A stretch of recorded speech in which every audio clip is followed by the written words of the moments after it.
Donna-Michelle.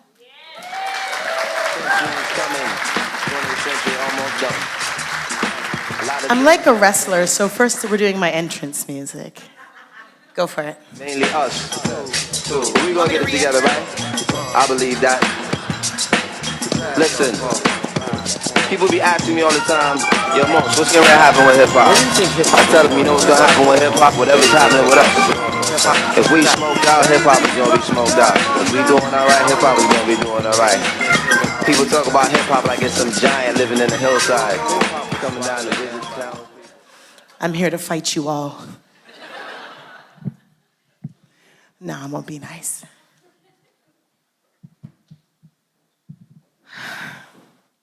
I'm really trying to figure out this mic, so it's like when the mic is near my mouth, the stand is so far away. It's like slow dancing in Catholic school with space for the Holy Ghost. So work with me if I'm awkward. The song that I asked to have played when I was coming up, it's called Fear Not of Man by Mos Def. And I love the preamble to the song. So I'm gonna read it. Mos Def, also known as Yassine Bey, starts out, listen, people be asking me all the time, yo, Mos, what's getting ready to happen with hip hop? And I tell them, you know what's gonna happen with hip hop? Whatever's happening with us. If we're smoked out, hip hop's gonna be smoked out. If we're doing all right, hip hop's gonna be doing all right. People talk about hip hop like it's some giant living in the hillside coming down to visit the townspeople. We are hip hop. Me, you, everybody. We are hip hop. So hip hop is going where we're going.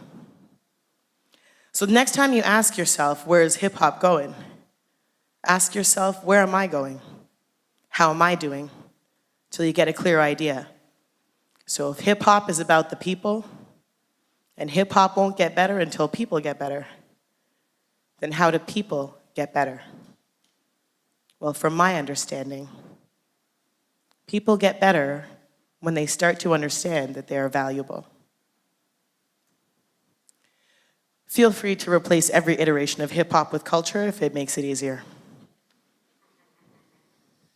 Point being, what's going on with culture is what's going on with you. You're not passive recipients of culture, but instruments in shaping the face of culture.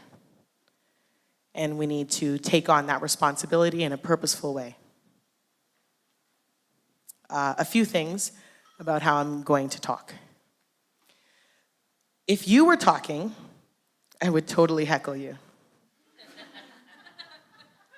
Respectfully, hilariously. So knock yourself out. I'll say that unlike Sohail, I do have an agenda. I mean, you'll figure it out for yourself, but I do. I also want to say that I'm going to tell stories because that's what I do. And some of my stories will be about people in this room. It's not scandalous. Like Yvette Nolan says, everybody knows everything eventually. So let's talk about it now. One thing I don't want to talk about, like ever, is how I don't have power. Because I do. So I'm not up here to make a case about asking you to let me in someplace I'm not knocking at the door. It's not that conversation. I don't want to talk to some of you in one way and some of you in another way. I want to talk to all of you in the same way about how all of us evolve our practice and why. I will have questions. You're free to answer, but I don't necessarily expect you to. I will not have answers. I think answers are mostly balls. All right, so how are we going to do this evolving practice thing? I need to locate Peter so that I know, oh, there you are. Just so that I know where the shut up is coming from, if it's to come. Also, at some point, I'm going to take a break for thinking. And if anyone feels before I think we need it that you need a break for thinking, just like holler, we'll take it.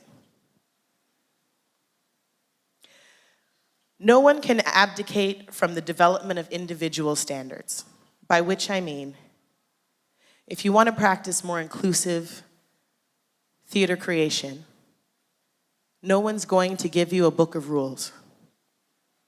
If anyone gives you one, they're a liar and they're not your friend. There are no rules. There are guidelines that you have to figure out for yourself. Because you're going to be in a position where you have to make a decision and you left your book at home. And it is still your job to decide. So, some framing. Again, questions you may choose to answer or not. Do you recognize ethnoculture as culture? When you talk about culture, do you recognize deaf culture, queer culture, hip-hop culture, cultures of practice like weird circus folk? I'm not taking that back, you're weird.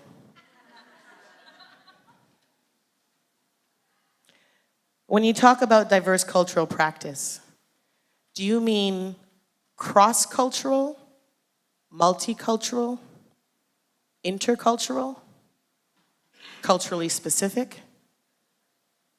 Do you know what you mean when you talk about diverse cultural practice?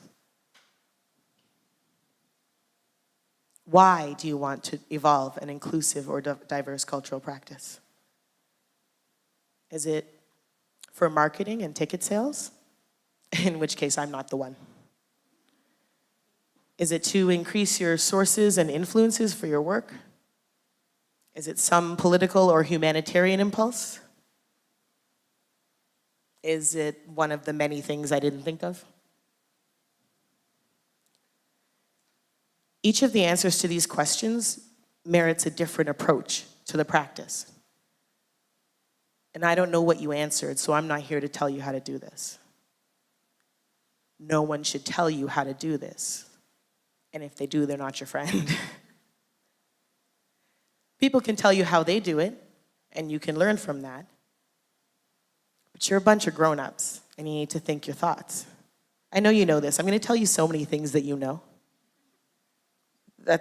I only know things that other people already know. I just sometimes put them in an interesting order. So, more questions. As a theater practitioner, what if you were the center of the universe? You as an individual, whoever you are, whether you feel right now that you are or not, what if you were the center of everything? And everyone was looking at you, and everyone understood you, and you were the standard that we went by. What would that mean? For one thing, it would mean your gaze would only be turned outwards. It would mean that you could see almost everything all the way around. And you could turn around and see everything else. But it would also mean that every time you turn, someone is behind you. So if you're going to practice theater as if you're the center of the universe, you must constantly ask, who is behind me? To whom is my back currently turned? If I was the center of everything, I would look like this, and my eyes and my ears would eat everything. And I would try to know more and understand more and take in or let in more, depending whether that's an active or a passive process for you. And I would have to keep looking behind me. Me personally, if I was the center of the universe, I would have to actively practice disembattlement, by which I mean I would have to actively know that I am not the most oppressed person in the room, whether I am accustomed to being that or not. I would have to actively ask, Who in the room is more embattled than I am? Who in this room is embattled because of me? Who is now the most oppressed person in the room? I mean, if you care. I'm not telling you to care. If you care.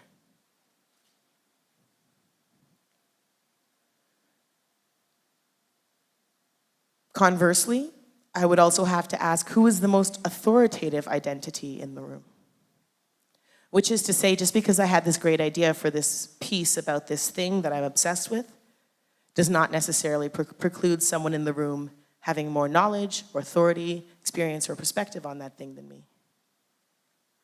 If I was the center of the universe, I would have to assume that there were people way beyond my reach that had more experience of the other end of the circle.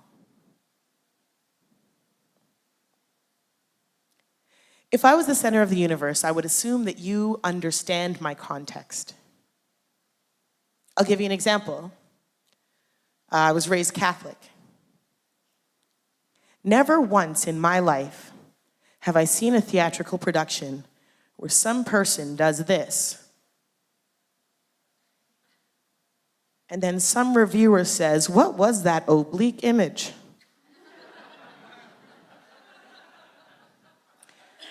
Because I'm the center of the universe. What if you were the center of the universe and you could make that same assumption, that your symbols mean to me what they mean to you? That if I don't know what they mean, that's on me. That if I want to know more about the show that I came to, I can Google it, I can ask, or I can wonder. What if you were the center of the universe and it wasn't your job to teach me you?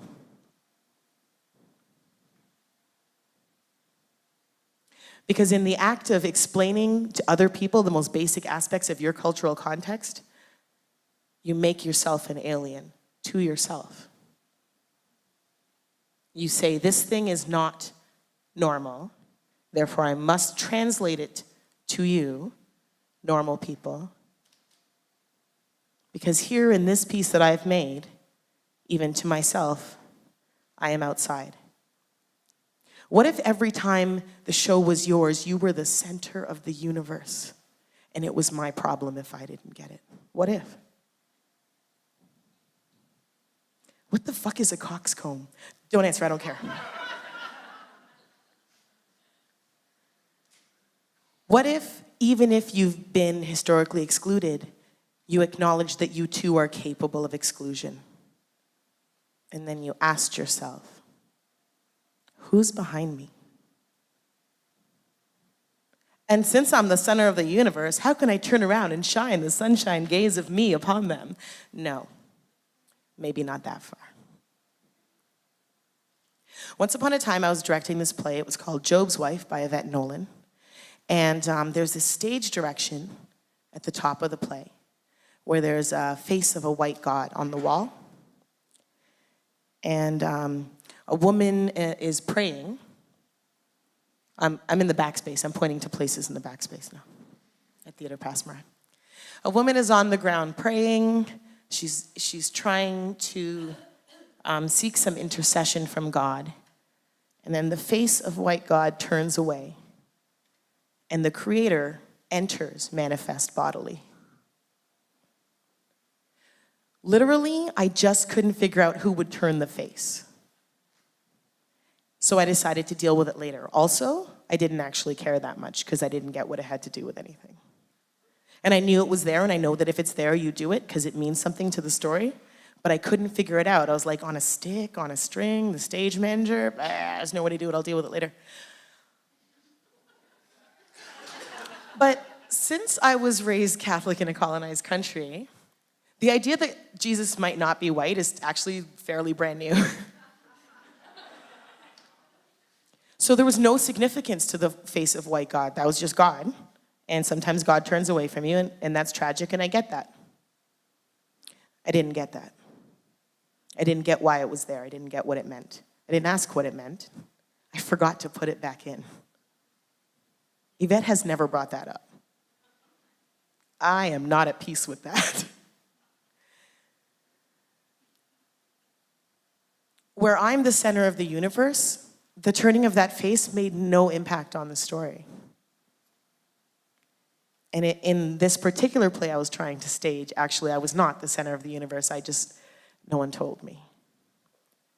But the importance of manifesting bodily the Creator in a space in which you have also manifest and acknowledged white God, the Christian God, that is complicating to Yvette Nolan's cosmology in this piece. And I ham-handedly uncomplicated it. Because I'm kind of a dick. I have a new question. What if you were not the center of the universe? What if you just weren't? What if the things that you assume to be understood by everyone just weren't? How would you be able to develop clarity of an inward gaze to see yourself in a series of relation to external things, to understand yourself in a series of relationships to other things closer to the center of the universe? To develop a value-centered practice characterized by a stark awareness of your place and positioning. So this one time, audaciously, I took a commission to write a play for Saskatchewan Native Theatre. I am not Indigenous, in case that's not clear. So it's for their Circle of Voices youth program, and they needed a playwright to create a play to be performed by the youth, and it is usually and appropriately an Indigenous playwright. And one year I did it. And I was very certainly not the center of the universe, because I couldn't be, because some of the topics we were dealing with were intergenerational engagement between Indigenous youth and elders, in particular in the story that I was working with when the intervening generations were moved. So we were looking at a relationship between an elder and grandchild after the death of the intervening generation, the parent. What do I know from that?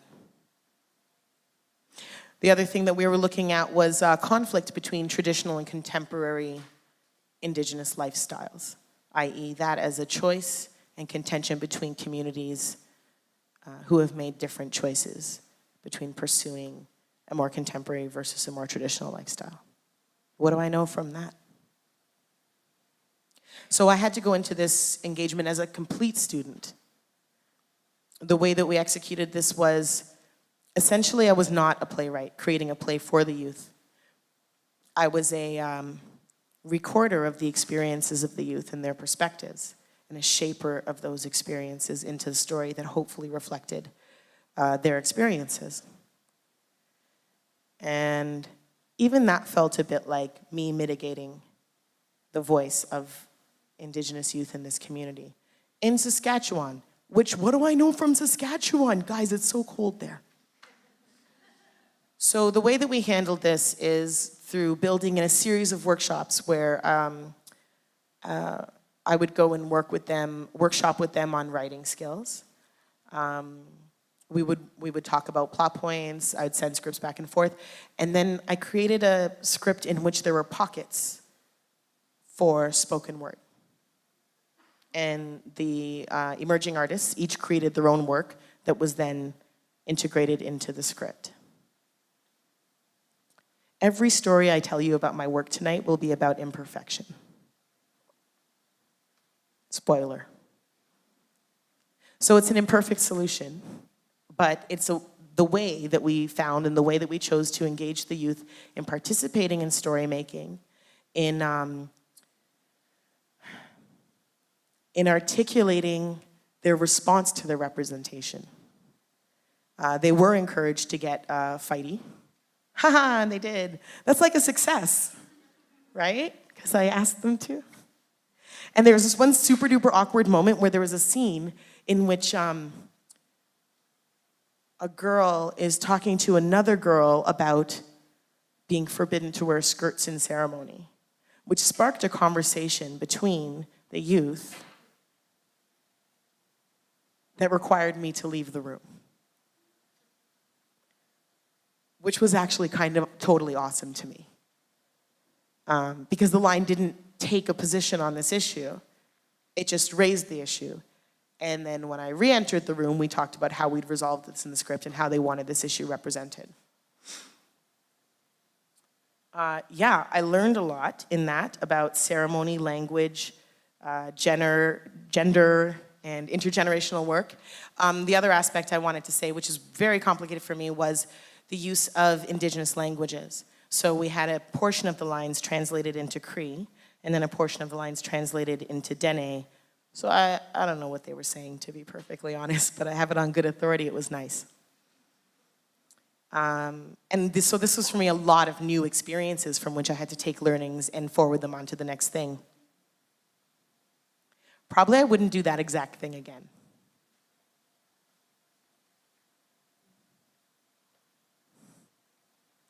But I'll do something else equally possibly clumsy.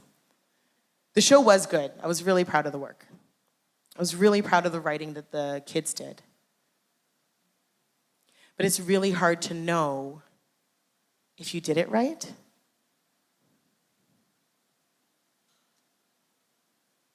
Here's another thing. It is not possible to get permission from a culture. It's just not.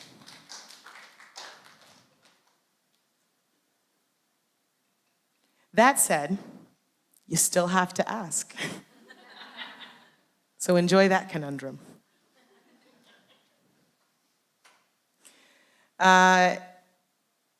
When Pandemic Theatre in Cahoots produced a play that I worked on with Nir Barakat entitled They Say He Fell, we knew very much that we were coming from an Israeli perspective. Nir was an Israeli photographer who worked with a lot of theaters in Toronto.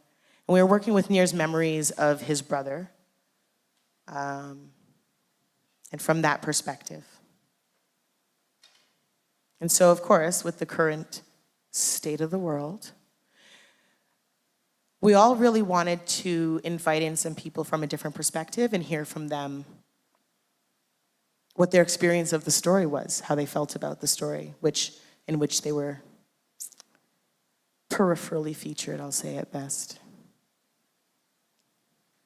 So the producers and the director brought in some trusted folk from Palestinian community, from pro-Palestine activist community, generally from the Muslim community. And we brought them in during workshop to look at what we were doing and ask for feedback, and we got a whole bunch of feedback. So it was fairly tragic. I think the first response we got was, if anything, I feel that my people are essentially ignored in this story, which is the nicest we've been treated lately. So that wasn't good enough. That's kind of hurting, actually. So we went back and tried to do better, and then we brought in some more people to look at it and give us their perspectives, knowing that we don't have the history that would be responsive or triggered or interpret through that lens. And yeah, everyone was like, MG, good go. Oh man. Has anyone here ever been told off by Majdi Boumatar? With nada piping in? Do it. It is good for 2 hours of your life. And I learned a lot. Oh, the main thing I learned is you cannot ask a culture's permission.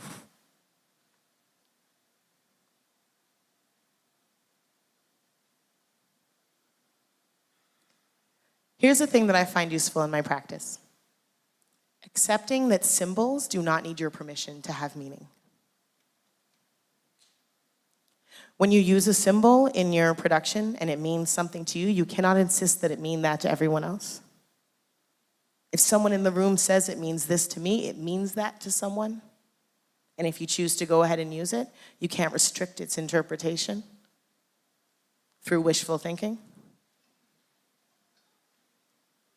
Okay, so here's a story about someone in this room. When I was working at Native Earth Performing Arts, the lovely Catherine Hernandez was our marketer for a period. And we decided that the images for the season, which was themed about being rooted, would be images of feet. And so Catherine mocked up the season. I don't get marketing. I was essentially useless to her for this entire period, and she indulgently took my remarks nonetheless. But on this particular day, she showed us a mock-up of a picture she wanted to take. Most of the pictures were like feet in the ground, sometimes growing roots, or there was one, she reminded me today, for Death of a Chief, that was a moccasin with a Roman sandal. And then there was this one picture she wanted to take where like 6 people jumped for joy, like taken off. And the picture was like from the thigh down, dangling feet. Jumping feet is what they are, but not for me. And I looked at them and I said, what is this mass lynching that you've shown me? For the first time ever, I apologize. There's maybe a more sensitive way I could have responded to your work, Catherine. But seriously, dude, that looked like a mass lynching.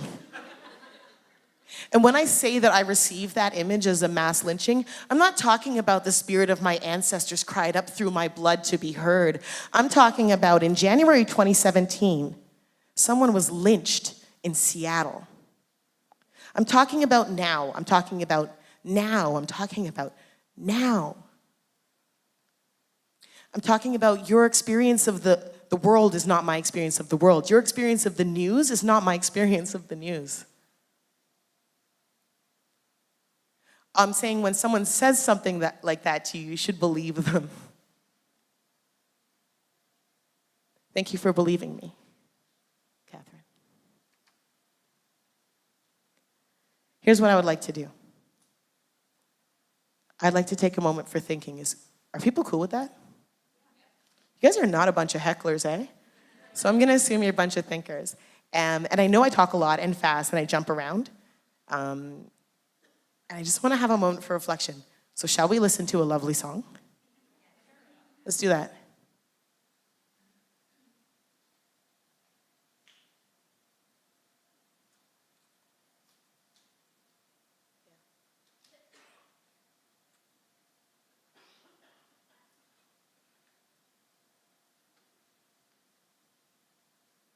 Welcome again to this neighborhood. I'd like to show you something. You know what this is? Maybe if I press this button. Oh, give us a little more of that. This is That's a cassette nice. player with a little cassette in Can here. we get a little more on And that? there's nothing written on it, so we'll just have to play it to see what it is. Do you ever imagine things? Are they scary things? Are they scary things? Do you ever imagine things? Things you'd like to have? Did you ever see a cat's eyes in the dark and wonder what they were? Did you ever pretend about things like that before? Did you ever grow anything in the garden of your mind? You can grow ideas in the garden of your mind.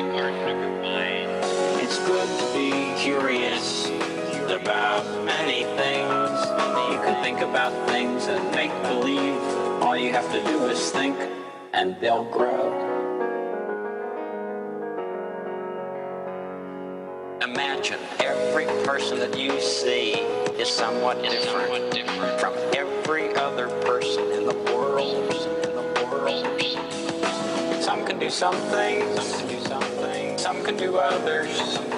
Did you ever think of the many things you've learned to do? Many things Did you ever grow anything in the garden of your mind? You can grow ideas in the garden of your mind. It's good to be curious about many things. You can think about things and make believe. All you have to do is think, and they'll grow. I'm good to continue if you are.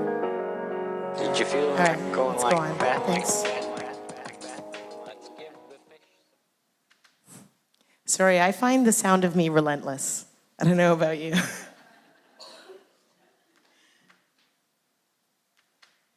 You're not as special as you think.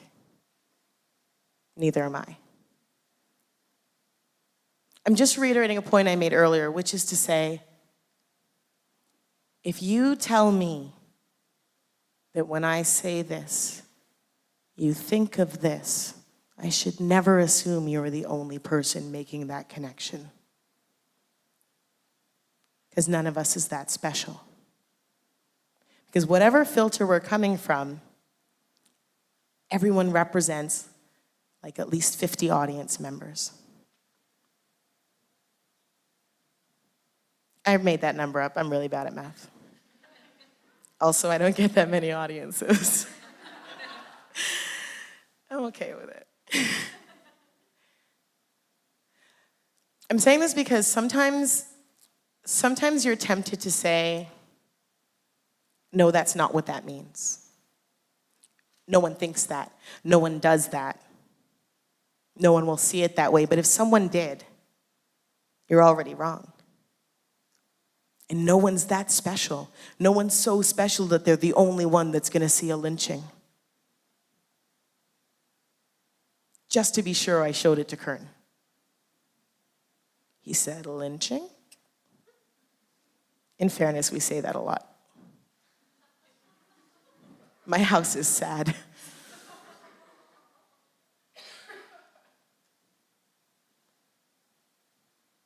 When we produced Death of a Chief at Native Earth, in collaboration with the National Arts Center, we got two kinds of reviews. None from Indigenous reviewers, of which there are some, in case you didn't know. Death of a Chief, which was an adaptation of Julius Caesar, was damn good. Response 1. This is not Indigenous enough. Where are the beads? Where are the buckskin? Where is the drumming? How is this Native? Response 2. What's with the beads? What's with the buckskin? What's with the drumming? Why is this Native? I don't even actually know how to respond to either one of those ridiculous, unfounded perspectives, but apparently the reviewers are way ahead of me on being the center of the universe and the authority on all things. It reminds me of a colleague of European descent speaking to a South Asian colleague of mine and saying, if you ever want help becoming more authentically South Asian, you should call me. If you find that surprising, I want you to know that to me it is not. To many of us it is not. At all. The performance of authenticity is more common than authenticity. And the performance of authenticity is the act of stepping in to what is expected. And it is crushing. And you should not make anyone do it.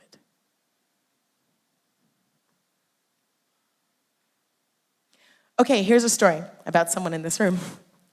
One time I wrote a play, and I wanted some feedback from a perspective that was different than mine.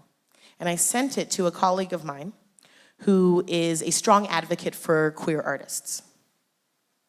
And I said, can you read this play and give me your thoughts? And he called me back and he said, yeah, I don't know. I mean, the two sort of elements of queer narrative are fairly clear. I'm not sure what you wanted me to look for. And I realized that he assumed that I had asked him to look at it with his queer eyes, which I had not, which I was not. But also useful, thank you. And I corrected him and I said, I'm so sorry, I wasn't clear. I've asked you to look at this as a man, which I am not, for the record. Sometimes because we're broken up into our pieces and asked to stand for one or another part of ourselves, we forget that we are our whole selves at all times, that our adjectives are not interchangeable, they are constantly cumulative.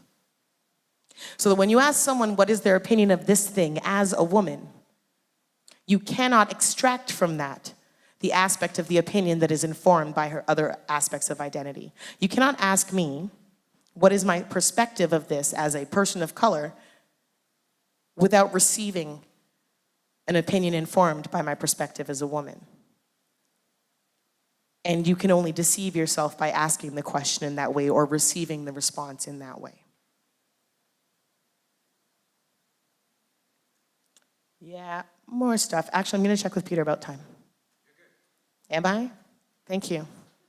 Thank you for the performance review, but how am I doing for time?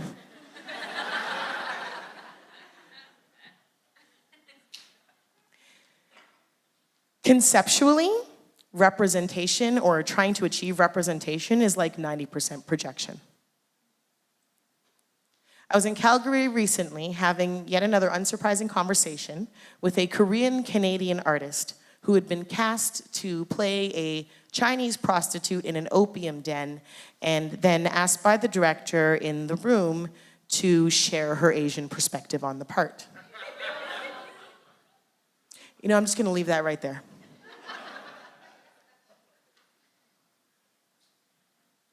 So right now, I'm working on a new show with Theatre Passamarais. It's called Sound of the Beast. It's a solo show. I swear this is part of my speech, not just a plug. And I swear this story will also probably end with my imperfection.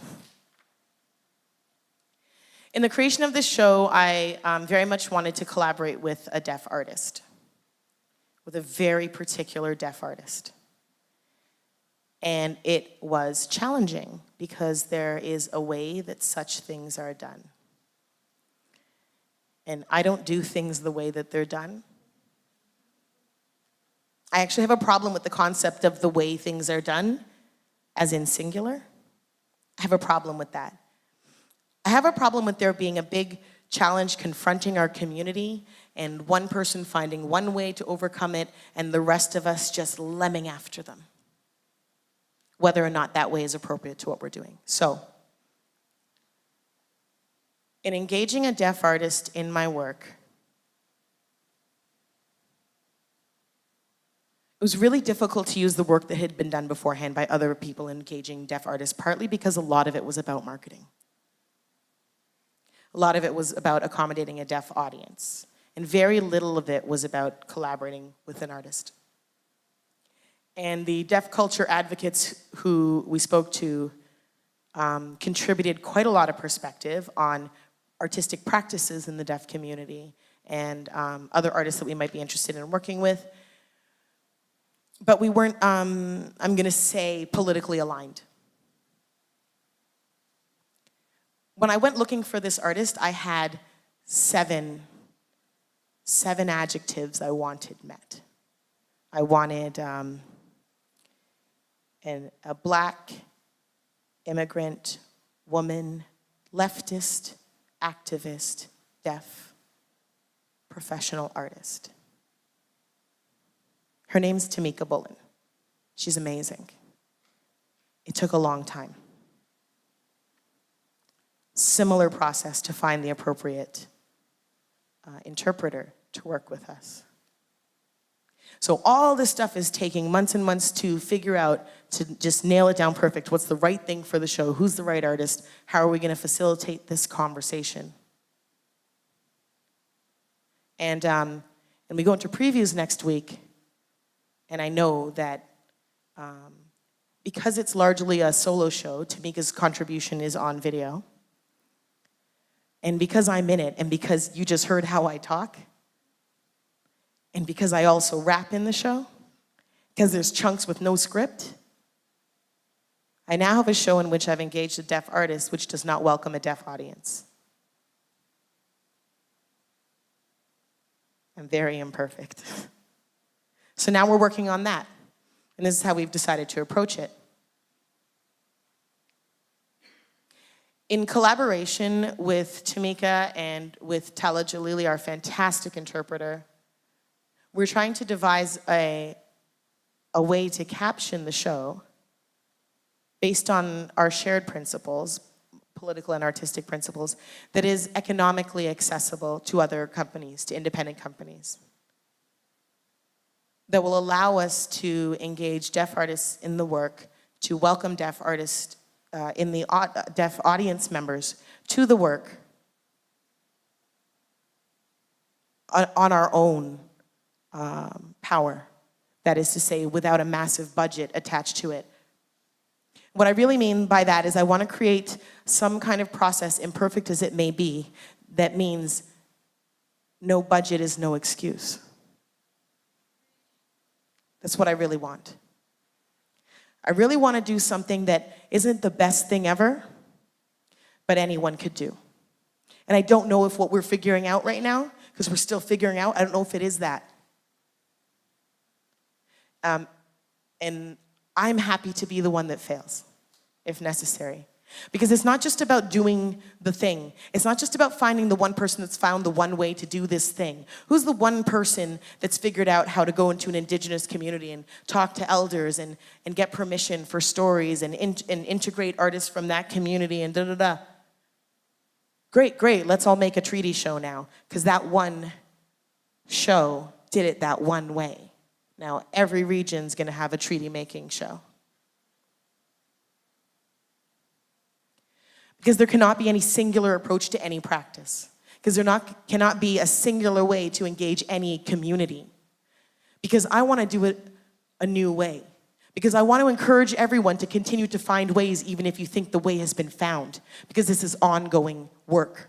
Because no one can give you a book of rules. And if anyone tries to, they're a liar and they're not your friend. We need to think for ourselves.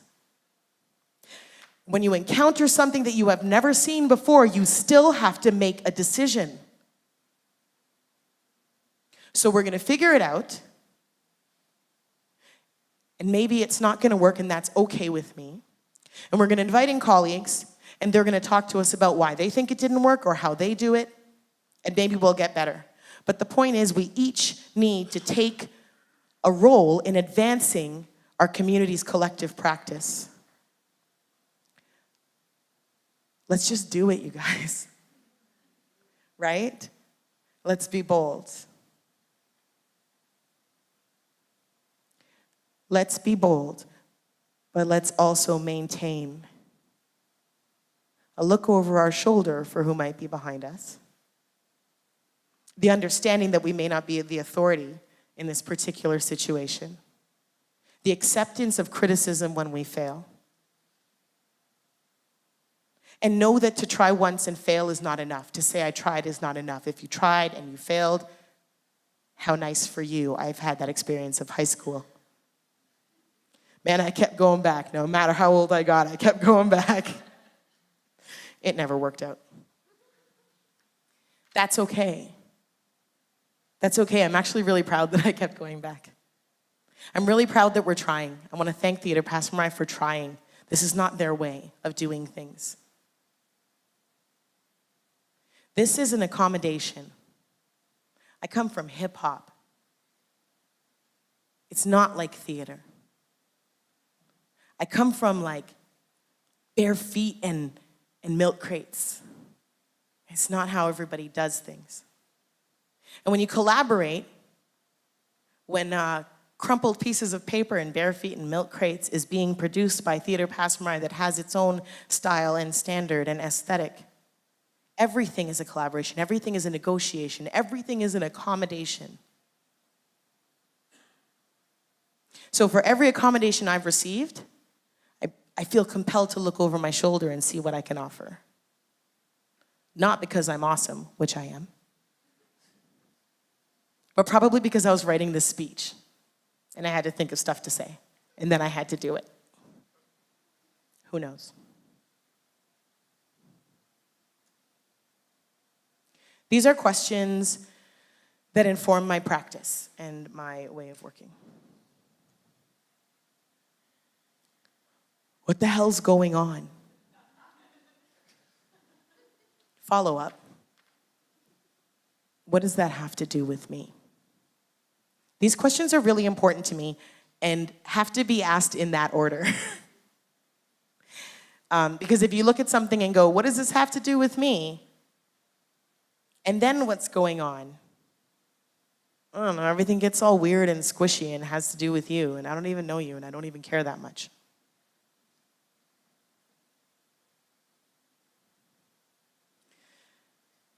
When I look at a piece of work, I ask, where are you in this work? If I can understand that, then I'll ask, where am I? And then I'll ask, who isn't here?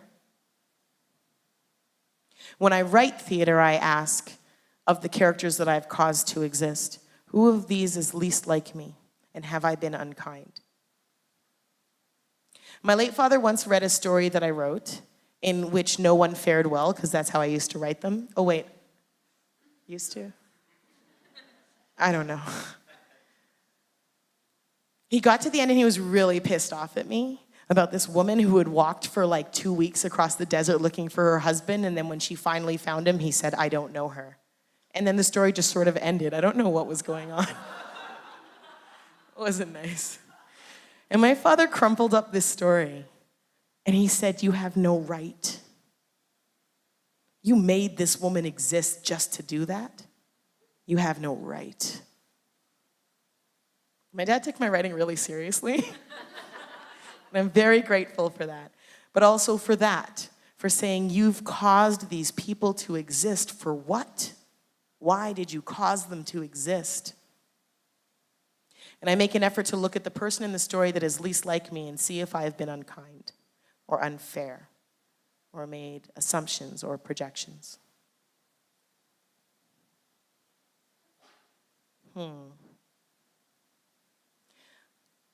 I want to go back to the most deaf quote from Fear Not of Man. I'm going to read it to you again.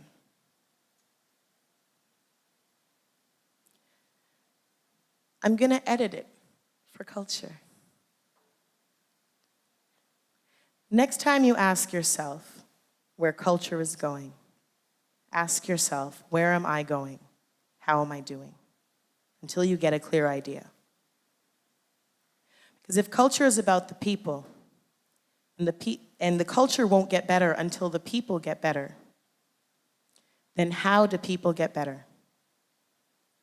From my understanding, people get better when they start to understand that they are valuable. I feel valuable. I feel powerful. I hope that you do. And if you don't, I hope that you get there. I said my piece.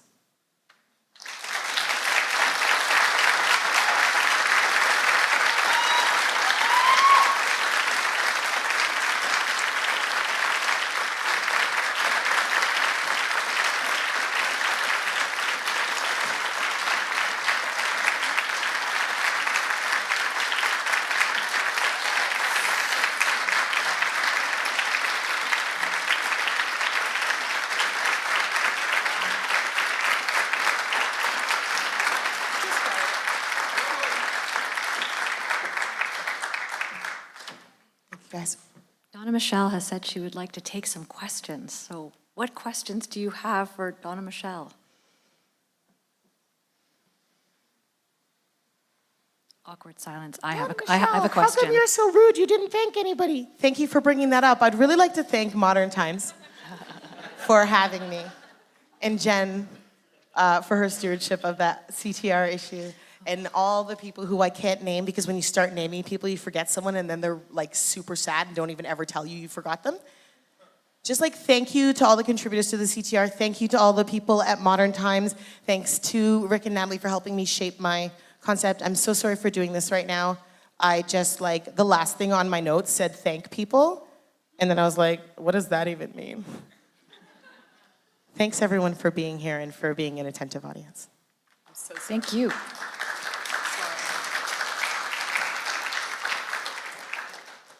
I'm going to be really presumptuous and ask the first question, may I? I'm really taken with the overarching idea about be bold and be imperfect and make messes, and I think it's a great challenge. I'm wondering what you think about the flip side of that, which is the way the messes are being received by other people and the generosity that's maybe needed to receive the messes that I'm making, or my imperfections in the moment. Where do you think that comes from, and how can we be or do that? That's so good. I'm so glad you brought up the messes. It's my, I would say observation, but I guess it's an opinion that I'm trying to make a fact. That the reason people are not more bold in evolving their practice and evolving an inclusive practice is because of fear of the messes and the backlash of the messes. Not even here to save you from that, because I have experienced humiliation. Look how strong I am, guys. Humiliation can make you super pretty. Some of the messes are warranted. I mean, when I say be bold, and when I say make mistakes, I never mean be careless, right? And so I feel like there is some acknowledgement of intention.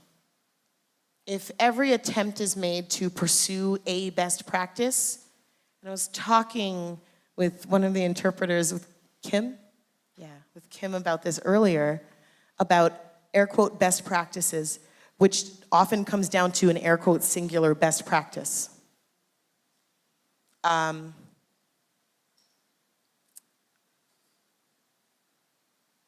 We need to evolve many practices. We cannot do that without activating our ideas. We should not activate our ideas upon other people. I shouldn't take risks for you, is what I mean. Which is why when I get up here, every story I tell you has me in it. Other than because I'm obsessed with myself, I'm an artist, which of us isn't? Other than that, it's because I am culpable for my choices, and I'm here to talk to you about my choices.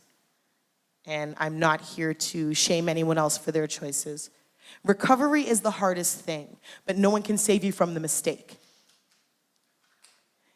When you make a mistake and then don't answer your phone for a month, and then go back to business as usual, because you haven't answered the phone, you can't hear me telling you that's shameful, but that's shameful, and that's not trying.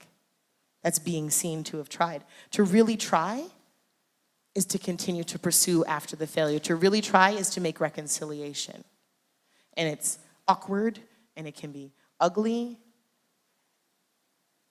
And if you don't do it, I don't get what you were trying to do in the first place. If you don't feel the need to do it, you were not trying to connect with the community. Yeah, this isn't helping. It's not helping, but honestly, if you weren't going to be bold, you weren't. I don't know. Yeah, I don't know. It's dangerous, man. And I think I want to say that my hesitation is that I'm not the one that's here to tell anyone to receive mistakes better. Because I really want to hear that dissent. I really want to hear that response. Because the people who tend to make the mistakes have a big megaphone, have a big platform, and the people complaining don't. So the fact that people on Facebook are a threat to people with a venue, it's ludicrous. Sit there and take it. Sit there and take it, then fix it and do better. I don't know. I'm not the one. Well, that's a great answer. There's lots to think about. Another question. Yes. Oh, sorry. Yes, hi. Just wondering how you navigate some of the euphemisms for multicultural, intercultural, cross-cultural. What do they mean to you or to anybody else? And how do you navigate all these politically correct terms? Yeah, that's such a great question. Vocabulary is of great importance to me. If you think that you feel awkward when you say to me, you know, what's it like for you as artist of color? If you think it feels awkward to say that, imagine how it feels to hear that you don't know what to call me as a person. If you need to practice at home, practice at home. But I would advise everyone to establish a vocabulary for talking about people that is the same when they are in the room as when they are not. That'll help with the stutters.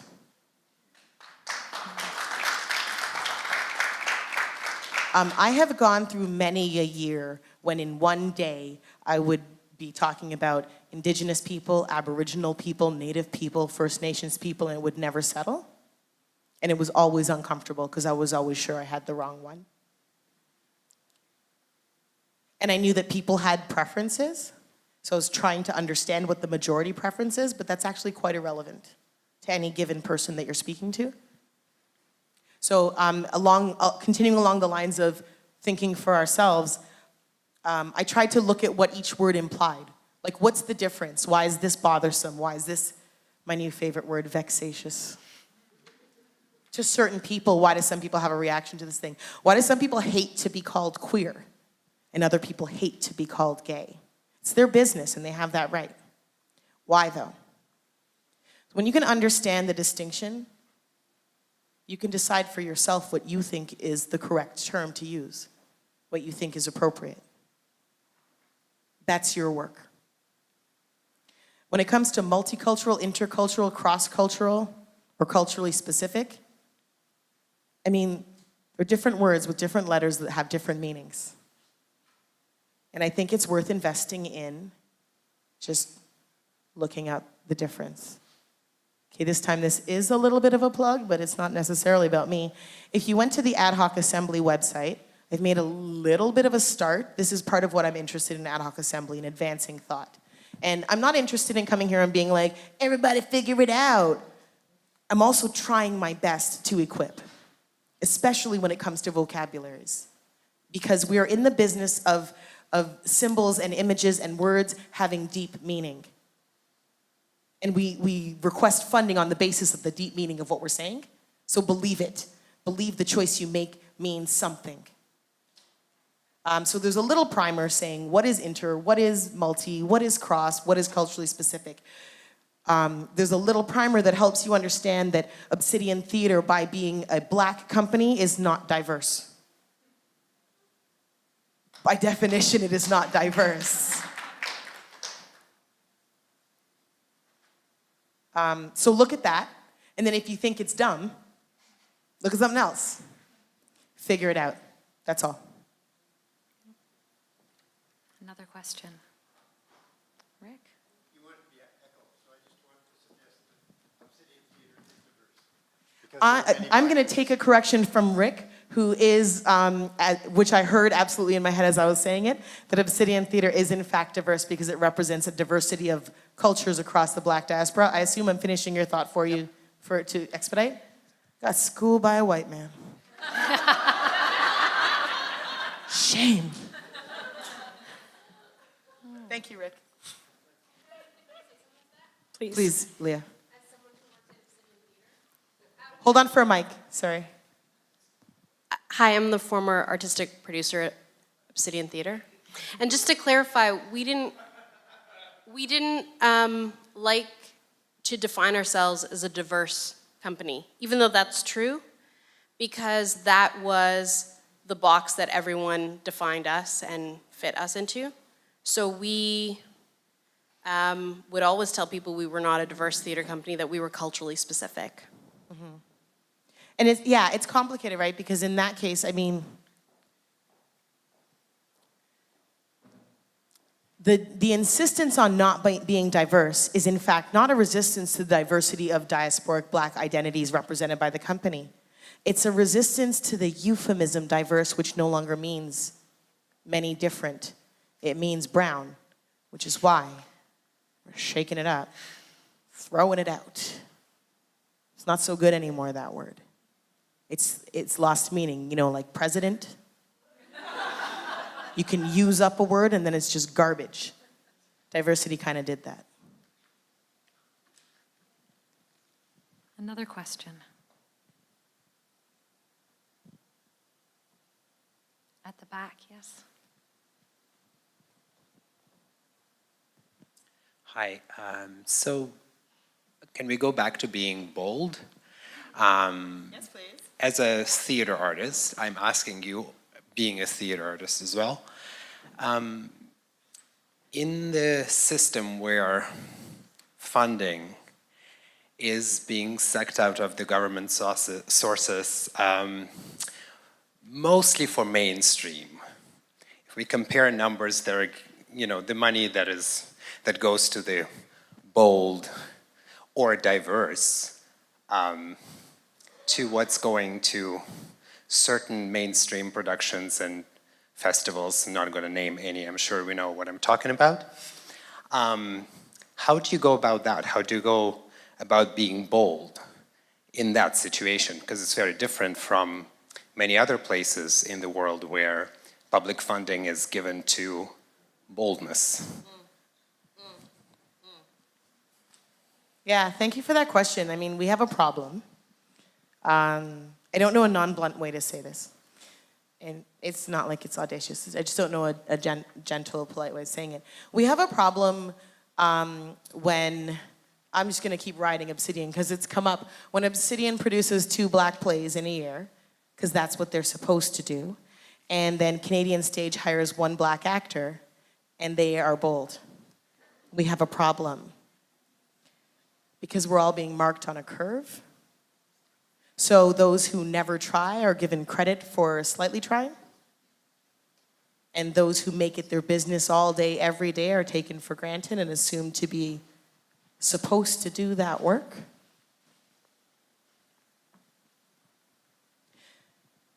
I think that we need to look at our funders. That's wrong. I was going to say engage our funders like we engage our politicians, but to be honest, we hardly do. We hardly do. All I can say is that the way things are not that way because that's the way they have to be. There's not a de facto state of funding where we need to prop up the main institutions because that keeps the indies going. That's not true anymore. Where the entire ecology is venue-centric, that doesn't need to be true anymore, or where you have no voice in policy at the funders. I'm always surprised to hear how infrequently they hear from us, politicians and funders. Super weird tangent.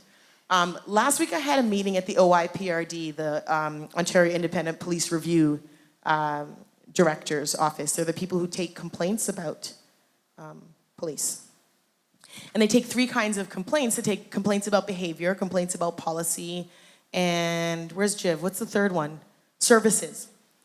So behavior is like a rude officer, and policy is like, I don't know, whatever. They have to turn on their body cams or whatever.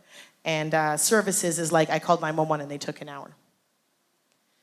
And like, generally speaking, last year, they received 27 complaints about bad service, 800 complaints about behavior, mostly incivility, 3 complaints about policy. Guess what's not going to change? And I'm completely obsessed with police brutality, and I didn't know I could complain about policy.